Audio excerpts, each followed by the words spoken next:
ये है माँ बाप का इकलौता बेटा जिसकी उम्र 6 साल है मगर वजन 70 किलो से भी ज्यादा है।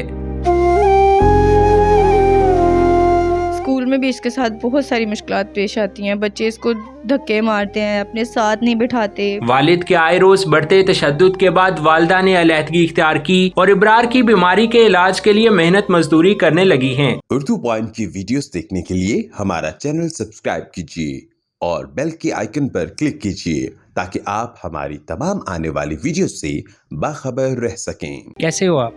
ठीक हूँ। ठीक हो आप? और ये बताओ कि कितनी उम्र है आपकी? 5.5 साल।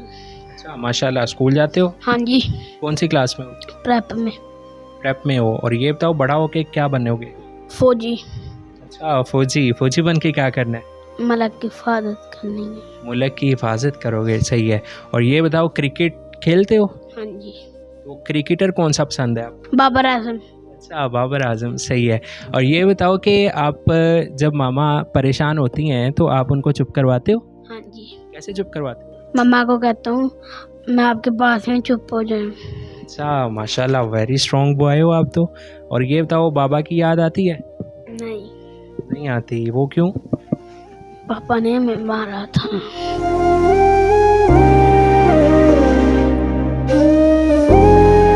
मेरी बहन ये बताएं कि इब्रार को हेल्थ इश्यूज़ क्या हैं और ये कब से हैं?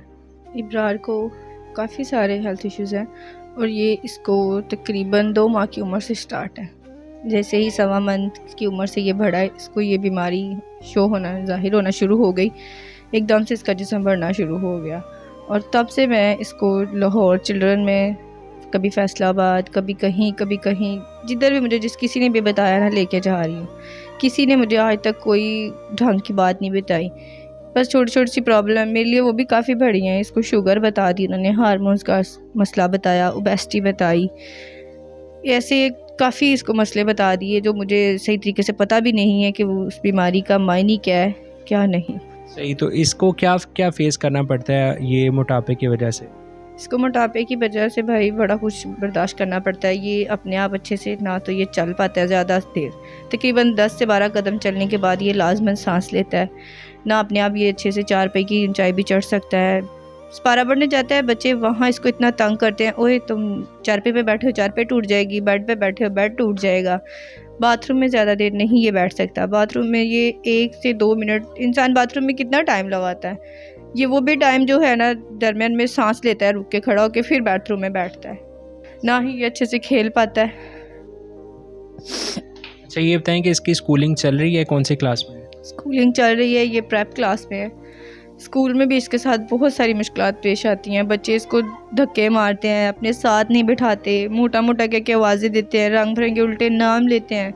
मैं भी साथ होती हूँ, फिर भी बच्चे इसके रंग बिरंगे उल्टे नाम लेते हैं, मेरा भी लिहाज नहीं करते। बच्चे तो बच्चे, बड़े भी लोग इसको तंग करते हैं, इसका मजाक उड़ाते हैं। टीचर्स को जाके बार बार बोलते हैं तो टीचर्स बच्चों को मारती हैं, तो अक्सर टीचर्स भी ज़िद में आ जाती हैं। टीचर्स भी इस बात पर ज़्यादा तवज्जो नहीं देती। फिर इब्रार की ज़िंदगी में बहुत सारी मुश्किलात ऐसी हैं जो नॉर्मल बच्चों की ज़िंदगी में नहीं होती। ये कोई भी अपना काम खुद नहीं कर पाता, कपड़े नहीं चेंज कर पाता, अच्छे से ये बैठ के काम नहीं अपना लिख सकता, ज़्यादातर ये लेट नहीं सकता सीधा या करवट लेके, थक जाता है। रात भी इसकी रो रो के गुजरती है। यूरिन इसका चलते फिरते निकलता है, इसको पता ही नहीं चलता कि मेरा यूरिन निकल रहा है। अगर रोके तो फिर तकलीफ़ बहुत होती है, फिर साथ हल्का सा ब्लड आना शुरू हो जाता है यूरिन के साथ भी, तो बहुत तकलीफ़ है।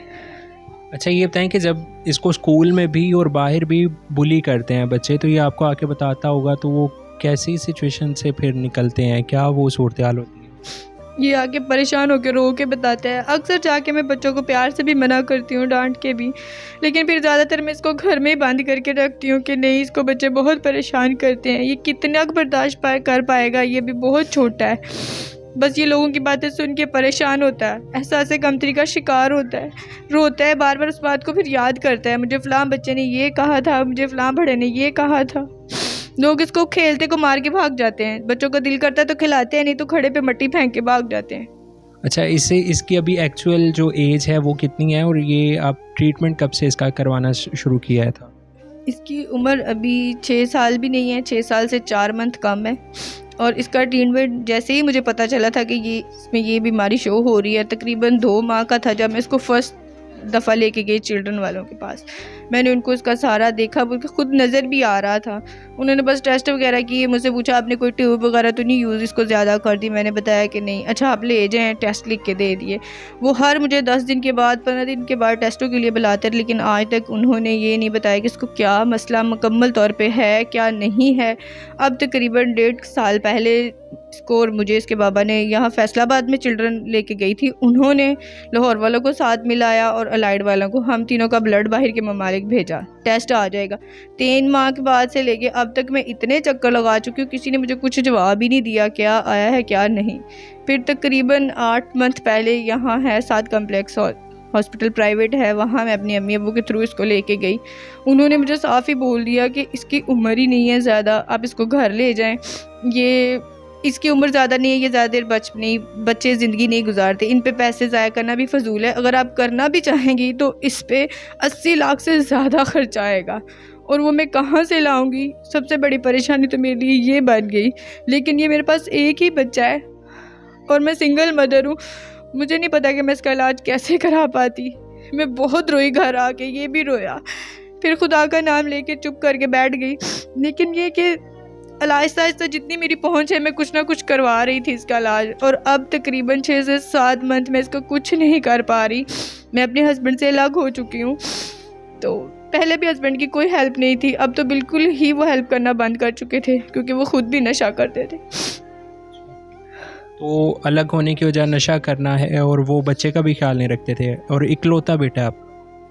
जी हाँ, मेरा इकलौता बेटा है और वो इसका भी ख्याल नहीं करते थे। उल्टा वो मुझे इसको लेके रंग बिरंगे ताने देते थे, हालांकि वो उन्हीं का बेटा है, मैं कौन सा कहीं और से लेके गई थी, उन्हीं का ये बच्चा है, फिर भी वो मेरे साथ ये करते थे, मार कुटाई। मेरे पास एक थोड़ा सा जेवर था, वो दिया भी उन्होंने था, मैंने उसको संभाल के रखा। आस्ते आस्ते उन्होंने उसको भी उठा के बेच दिया, और अब इतना नशा उनका बढ़ गया था कि वो मुझे मारने पे शुरू हो गए थे। मुझे पैसे ला के दो, तो मैं पैसे कहाँ से ला के दूँ। मेरे अम्मी अब्बू भी, भाई भी मेहनत मजदूरी वाले हैं। अब्बू मेरे कबाड़ का काम करते हैं, वही मेरी ज़्यादातर हेल्प करते थे इसके इलाज में, भाई और अब्बू। लेकिन अब तो मैं खुद ही यहाँ पे आ गई हूँ, और 6-7 मंथ से इसको मैं कोई मेडिसिन नहीं दे रही, जिसकी वजह से इसको ये तकलीफ़ें ज़्यादा शुरू हो गई हैं। हाथों पाँव में खिंचाव हो जाते हैं, हाथ सो जाते हैं, जिस्म पे निशान पड़ जाते हैं, कड़लें पड़ती हैं, इसको ज़्यादा देर चल भी नहीं पाता। ये बताएं कि आपने बहुत सारे डॉक्टर्स की आपने राय ली है, तो अभी तक सबसे सूटेबल क्या लगा है आपको, क्या ऑप्शन है आपके पास? मुझे सिर्फ यहाँ जो साद कम्प्लेक्स वाले डॉक्टर थे ना, उन्होंने कहा था कि हम इसका सर्जरी करेंगे, वो भी अभी नहीं, जब ये 10 से 12 साल का होगा, और पता नहीं वो उतनी देर तक ये ज़िंदा भी रहेगा कि नहीं। तो उसके लिए हम इसका थोड़ा थोड़ा सा ऑपरेट करेंगे, और ऑपरेट होगा बस 2 से 3 स्टिचेस का, और हर ऑपरेट के लिए आपको 80,000 चाहिए। और अगर आप यहाँ नहीं करवाना चाहती, बाहर के ममालिक जाना चाहती है, तो बाहर के ममालिक इसके इलाज के लिए 80 लाख से ज़्यादा चाहिए आपको। तो वो 80 लाख मेरे पास है नहीं, लेकिन मैं चाहती हूँ कि मैं अपने बच्चे को वहाँ लेके जाऊँ, उसका इलाज करवाऊँ, ताकि वो भी नॉर्मल बच्चों की तरह नॉर्मल ज़िंदगी जी सके। क्योंकि मेरे लिए बहुत मुश्किल हो रहा है आगे आगे। वो लड़का है, एक लड़की नहीं है, उसके यूरिन वाला हिस्सा भी बिल्कुल शो नहीं होता। वो जब यूरिन करता है अपने जिस्म को खींचता है और तकलीफ़ के साथ यूरिन करता है, और उस टाइम मुझे बहुत तकलीफ़ होती है कि अभी तो मैं छोटा है, मेरे सामने वो अपना आप कर सकता है, लेकिन आहिस्ता आहिस्ता जैसे वो बड़ा होगा वो भी शर्म महसूस करेगा, और मैं भी उसको कैसे कर पाऊँगी डील। इसलिए मैं चाहती हूँ कि कोई ऐसा इंसान हो, या कोई डॉक्टर कोई भी मुझे मिल जाए जो मेरे बच्चे की इस बीमारी का इलाज कर सके, और मुझे भी इस तकलीफ़ से बाहर निकाल सके, और मेरे बच्चे को भी। इंशाल्लाह अल्लाह पे उम्मीद रखें। और हमारे नाज़रीन के लिए अगर कोई आपकी हेल्प करना चाहे तो क्या तरीक़ाकार है उसमें?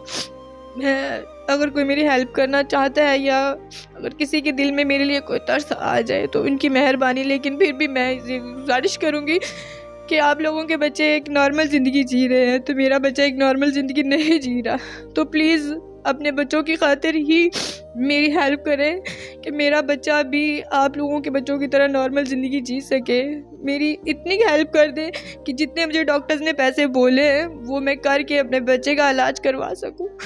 प्लीज़ इस चीज़ में मेरी हेल्प करें। मैं एक सिंगल मदर हूँ, आप लोग मेरे बच्चों को एक नई ज़िंदगी देंगे तो मैं आप लोगों के बच्चों के लिए दुआ ही कर सकती हूँ, और कुछ नहीं। ये मेरी एक रिक्वेस्ट है, कि प्लीज़ मेरी इस चीज़ के लिए मदद करें और मैं अपने बच्चे को दोबारा तंदुरुस्ती की ज़िंदगी में वापस लेके आ सकूं। एक तो हम लोग सैयद फैमिली से हैं, तो प्लीज़ अगर आप मेरी हेल्प करना चाहते हैं तो ये अब सदका ख़ुरात से बाहर हट के अल्लाह की रज़ा की खातिर मेरी मदद करिएगा। उस सब के लिए मैं आपको एक नंबर देती हूँ, उस पर आप लोग मेरी हेल्प कर सकते हैं। 0306 16 85 607 ये वो नंबर है जिस पे आप मेरी हेल्प कर सकते हैं। बिल्कुल नाज़रीन, आखिर में मैं भी आपसे यही रिक्वेस्ट करता हूँ कि सैयद इब्रार को भी बाकी बच्चों की तरह खेलने का उतना ही हक़ है जितना हमारे दूसरे नॉर्मल ज़िंदगी में रहने वाले बच्चे खेलते हैं और अपने रोज़मर्रा का काम करते हैं। और इस माँ की फ़रियाद भी आप लोगों ने सुन ली और इसी रिक्वेस्ट के साथ मुझे दीजिए इजाज़त। अल्लाह हाफ़िज़।